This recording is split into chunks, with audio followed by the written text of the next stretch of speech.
If you're a green card holder who travels internationally, what I'm about to share with you could significantly impact your next trip to the airport. Starting this week, every single time you enter or leave the United States, you'll go through a process that didn't exist before. And if you're from one of 39 specific countries, there are additional considerations you absolutely need to understand. These aren't rumors or speculation. These are official policy changes from the Department of Homeland Security that took effect on December 26th, 2025, and will continue rolling out throughout 2026. Whether you travel once a year to visit family or cross borders regularly for work, these changes will affect you. And by the end of this video, you'll know exactly what to expect, how to prepare, and what documentation you should have ready before your next international trip. Before we dive into the specific changes, I want to address the anxiety many green card holders are feeling right now. When you hear about new enforcement measures and biometric systems, it's natural to worry. A green card represents years of waiting, significant financial investment, and for many people, it represents stability and belonging after a long journey. But here's what's important to understand. These changes are about verification and security screening, not about taking away your lawful permanent resident status. Green card holders still have the right to travel and return to the United States. What's changing is how that process works at the border. Let me be very clear about what we're covering today. I'm going to explain three major changes that took effect in late 2025 and early 2026. First, the new biometric entry-exit system that now applies to all green card holders. Second, the expanded travel restrictions affecting nationals from specific countries and how green card holders are exempted. And third, the long-standing rules about maintaining your permanent residency that haven't changed but are more important than ever to understand. Everything I'm sharing today is based on official DHS announcements, the Federal Register, and guidance from immigration attorneys. This is factual, verified information, not social media speculation. And at the end, I'll give you specific steps you can take right now to make your travel experience smoother. Section 1. The Biometric Entry-Exit System. Let's start with the biggest change that affects every green card holder who travels, the new biometric entry-exit system.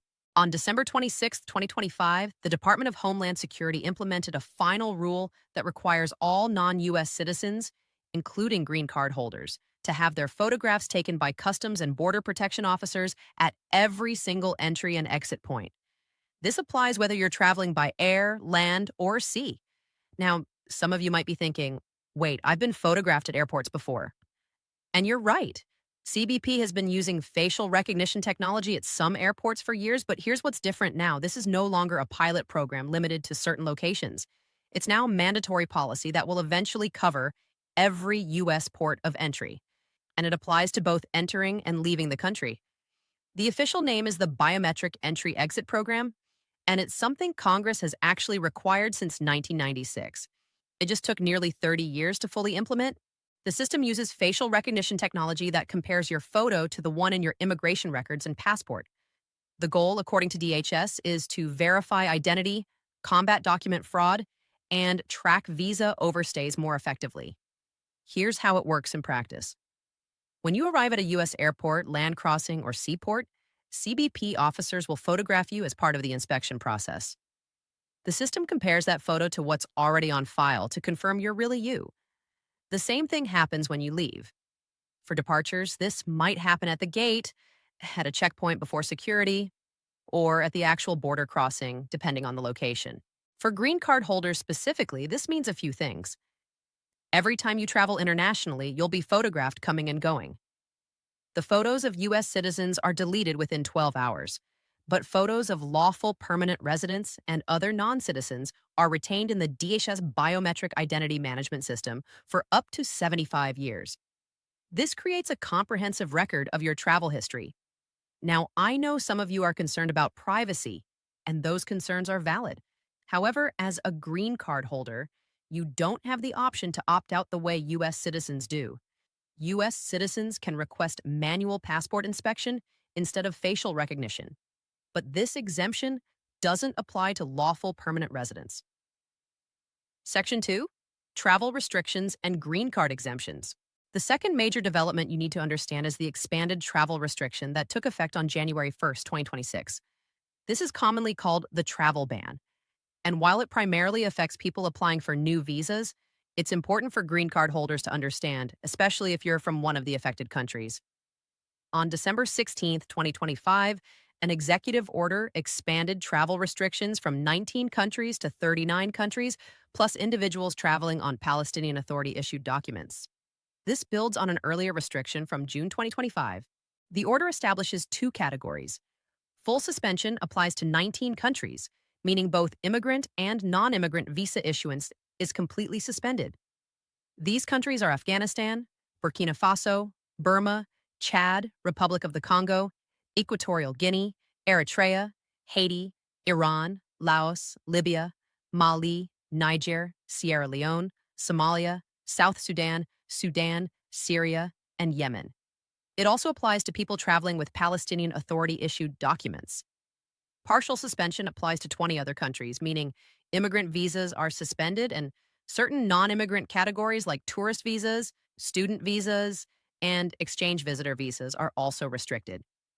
These countries include Angola, Antigua and Barbuda, Benin, Burundi, Comoros, Cuba, Dominica, Gabon, the Gambia, Malawi, Mauritania, Nigeria, Rwanda, São Tomé and Príncipe, Senegal, Tanzania, Togo, Uganda, Venezuela, and Zambia.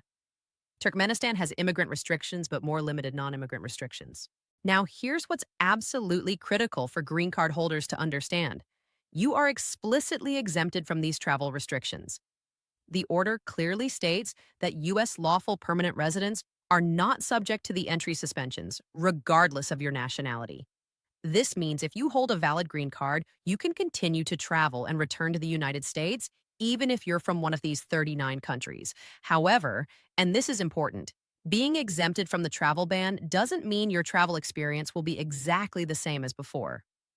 Green card holders from these countries should expect enhanced screening at ports of entry. Border officers may ask more detailed questions about your trip, your ties to the United States, and your residency. This is within their normal authority, and it's not a violation of the exemption. It's just heightened scrutiny.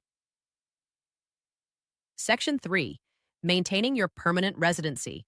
Now, I want to address something that hasn't changed but has become even more critical to understand given all these new systems tracking your travel. The rules for maintaining your lawful permanent resident status. The basic principle is this: as a lawful permanent resident, you're expected to maintain the United States as your primary permanent home. If your actions suggest you've abandoned that residency, you could lose your green card. Under immigration law, a green card holder is considered to be seeking readmission rather than just returning to their residence if they've been absent from the United States for a continuous period of more than 180 days. Being treated as seeking readmission means you're subject to grounds of inadmissibility, and CBP officers can ask detailed questions about whether you've maintained your permanent residence. Now, this 180-day threshold is important, but it's not an automatic cutoff. Plenty of green card holders travel for more than 6 months and are admitted without any issues. The key is whether you can demonstrate that your trip was temporary and that you maintain ties to the United States. Now, practical steps you can take right now. Let me give you specific, actionable steps you can take today to prepare for these changes and protect your permanent resident status. Step 1. Organize your documentation. Create a travel folder, either physical or digital, that contains copies of your passport, green card, proof of U.S. residence like lease agreements or mortgage statements, utility bills, employment verification letters, tax returns for the past 3 years, and evidence of family ties in the United States. Step 2. Track your travel carefully. Keep a detailed record of every trip outside the United States, including departure dates, return dates, purpose of travel, and where you stayed. This information is crucial if you're ever questioned about your residency. Step 3. Plan ahead for extended absences. If you know you'll need to be outside the United States for more than 6 months, apply for a reentry permit before you leave. The application process can take several months, so don't wait until the last minute. Step 4. If you're from one of the 39 countries subject to travel restrictions, prepare for enhanced screening. Make sure all your documentation is current and in order. Have clear, honest answers ready for questions about where you live, what you do, why you're traveling, and when you're planning to return. Step 5. Stay informed about policy changes. Immigration policy can shift sometimes rapidly. Follow official sources and verify anything you see through government websites before making decisions based on it. Let me bring this all together. The immigration landscape for green card holders in 2026 has new elements, but the fundamental status and rights of lawful permanent residents haven't changed. You can still travel internationally and return to the United States. What's different is the technology and systems used to verify your identity and track your travel. The biometric entry exit system is now mandatory for all green card holders at every port of entry. The travel restrictions affecting 39 countries explicitly exempt green card holders, and the rules about maintaining your permanent residency haven't changed. You're still expected to keep the United States as your primary home. Everything I've shared in this video is for general informational and educational purposes only. It is not legal advice. If you have specific questions about your immigration status or travel plans, consult with a qualified immigration attorney who can review your situation in detail. If this video helped you understand these important changes, I'd really appreciate if you'd give it a like and share it with other green card holders who need this information. Most people won't hear about these changes until they're at the airport, and that's too late to properly prepare. Drop a comment below if you have questions. The immigration system can be complex and sometimes intimidating, but knowledge is power. The more you understand about how these systems work, the better equipped you are to protect your status and navigate the process confidently. Stay informed, stay prepared, and I'll see you in the next update.